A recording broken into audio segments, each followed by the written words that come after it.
Halo anak-anak, Assalamualaikum warahmatullahi wabarakatuh. Berjumpa lagi belajar bersama Bu Suci. Apa kabar kalian semua? Semoga kalian semua dalam keadaan sehat ya. Nah anak-anak, seperti biasa ya, sebelum belajar dimulai, marilah kita berdoa terlebih dahulu agar belajar hari ini berjalan lancar dan mudah dipahami. Nah anak-anak, hari ini kita akan belajar tema 2, subtema 2, pembelajaran 5. Nah anak-anak, coba perhatikan gambar tersebut ya. Nah kira-kira dari gambar tersebut apa ya yang dilakukan anak tersebut? Nah, suatu ketika saat mengikuti lomba, nah sebut saja namanya Dina. Nah Dina ini merasa sesak nafas. Dina menderita asma sehingga mudah sesak nafas. Untungnya pada saat itu Dina selalu membawa botol spray untuk melegakan pernafasannya. Nah, asma ini merupakan salah satu penyakit yang menyerang organ pernafasan. Nah, adakah penyakit lain yang menyerang organ pernafasan? Nah, hari ini kita akan belajar penyakit pada sistem pernafasan. Yuk, apa saja penyakit pada sistem pernafasan? Langsung saja ya kita belajar bersama-sama. Nah, anak-anak, organ pernafasan manusia terdiri atas hidung, tenggorokan, dan paru-paru.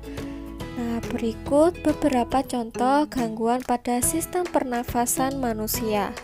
Yang pertama ada emfisema. Nah, merupakan penyakit pada paru-paru. Paru-paru mengalami pembengkakan karena pembuluh darah pada paru-paru kemasukan udara. Yang kedua ada asma, merupakan kelainan penyumbatan saluran pernafasan yang disebabkan oleh alergi debu, bulu, atau perubahan cuaca. Kelainan ini dapat diturunkan dan dapat kambuh jika suhu lingkungan cukup rendah atau keadaan dingin. Yang ketiga ada kanker paru-paru. Penyakit ini merupakan salah satu penyakit paling berbahaya.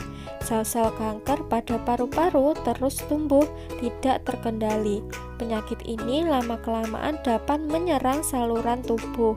Salah satu pemicu kanker paru-paru adalah kebiasaan merokok.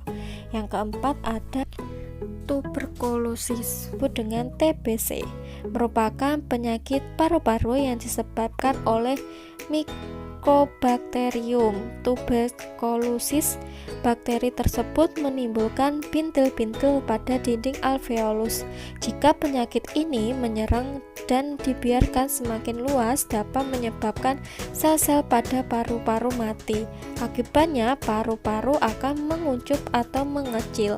Hal tersebut menyebabkan para penderita TBC nafasnya sering terengah-engah. Yang kelima ada bronkitis. Nah, merupakan gangguan pada cabang batang tenggorokan akibat infeksi. Gejalanya adalah penderita mengalami demam dan menghasilkan lendir yang menyumbat batang tenggorokan. Akibatnya, penderita mengalami sesak nafas. Yang keenam ada influenza atau disebut dengan flu, merupakan penyakit yang disebabkan oleh virus influenza. Penyakit ini timbul dengan gejala bersin-bersin, demam, dan pilek.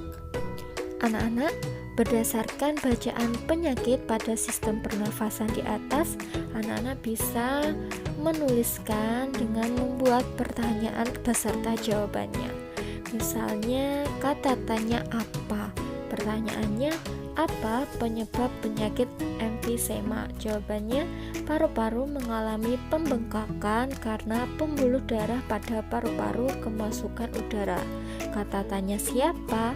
Siapa yang beresiko besar terkena penyakit kanker paru-paru?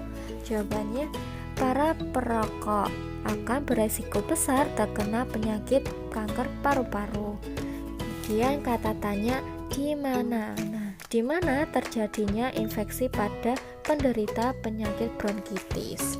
Jawabannya, infeksi pada penderita penyakit bronkitis terjadi pada cabang batang tenggorokan. Kemudian kata tanya bagaimana kondisi paru-paru pada penderita tuberkulosis atau disebut dengan TBC.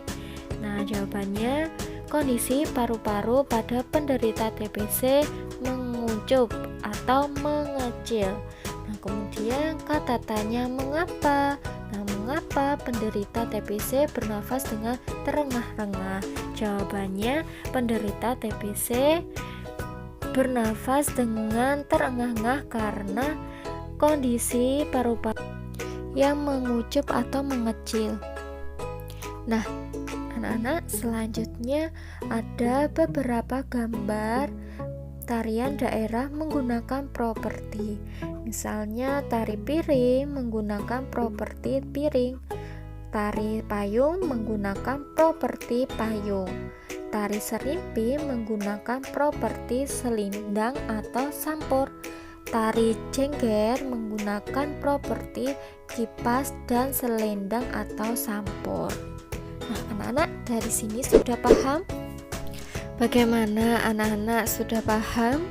Nah, hari ini kita sudah belajar tentang penyakit pada sistem pernafasan, kemudian kita belajar kata tanya, dan belajar tentang properti tari. Nah, anak-anak, dari sini ada kesulitan? Apabila ada kesulitan, anak-anak boleh bertanya kepada Bu Suci atau di kolom komentar. Nah, hari ini, pembelajaran hari ini Bu Suci akhiri ya. Sekian pembelajaran hari ini. Nah, sampai bertemu di pembelajaran berikutnya. Wassalamualaikum warahmatullahi wabarakatuh.